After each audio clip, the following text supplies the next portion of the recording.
নিহত জামায়াত নেতার কবর জিয়ারত করতে আজ শেরপুর যাবেন জামায়াতের আমির ডাক্তার শফিকুর রহমান। সেখানে একটি জনসভাতেও অংশ নেবেন তিনি। এই মুহূর্তে শেরপুরের পৌর পার্ক মাঠে আছেন সহকর্মী মোহাম্মদ সোহাগ বিশ্বাস। সরাসরি যুক্ত হচ্ছি তার সঙ্গে। সোহাগ, সেখানে কি অবস্থা এই মুহূর্তে আমাদেরকে জানাবেন। ঠিক কখন নাগাদ জনসভায় যোগ দেবেন ডাক্তার শফিকুর রহমান, বিস্তারিত জানাবেন।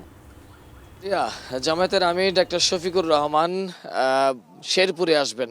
সে কারণে শেরপুর যে এখানকার সাধারণ ভোটার কিংবা জামায়াতের নেতাকর্মী সবার মধ্যেই একটা উৎসাহ উদ্দীপনা কাজ করছে।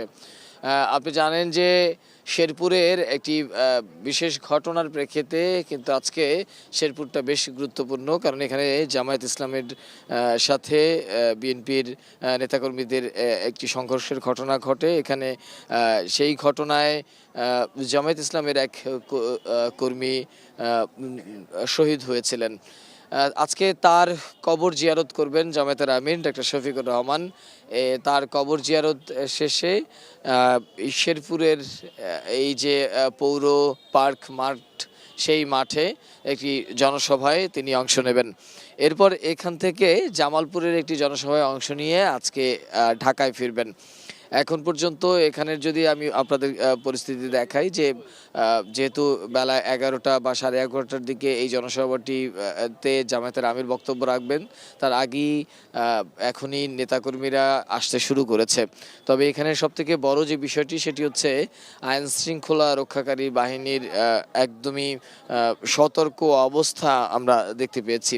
আশপাশের যে ভবনগুলো রয়েছে সেই ভবনগুলোতে সশস্ত্র বাহিনীর সদস্যরা, সেনাবাহিনীর সদস্যরা একদম অবস্থান নিয়েছে। এছাড়াও পুলিশ, র্যাব সহ সাদা পোশাকে অসংখ্য আইন শৃঙ্খলা রক্ষাকারী বাহিনীরা এই সমাবেশের স্থলে রয়েছেন। বিশেষ করে পূর্বের যে ঘটনাটি এখানে ঘটেছিল জামায়াত এবং বিএনপির মধ্যে, সেই ঘটনার প্রেক্ষিতেই বলা যায় যে পুলিশের বা আইন শৃঙ্খলা রক্ষাকারী বাহিনীর এই সতর্ক অবস্থা। আজকের এই সমাবেশে জামায়াতের আমির কি বার্তা দিবেন, সেই বার্তা বা কিংবা তারা আসলে তিনি কি বলবেন সেটি শোনার জন্য অধীর আগ্রহ অপেক্ষা করছেন এখানকার নেতাকর্মীরা।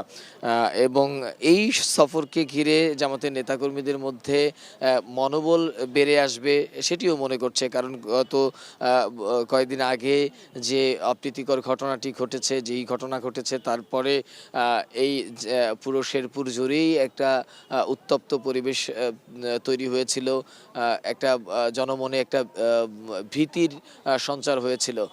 জামাতের নেতা কর্মীরা মনে করছে দলের আমিরের এই উপস্থিতি তাদের মনোবল বৃদ্ধি করবে এবং আগামী 5 তারিখের যে জাতীয় সংসদ নির্বাচন রয়েছে সেই নির্বাচনে দাঁড়িপাল্লার পক্ষে একটা বেশ ভালো প্রভাব পড়বে।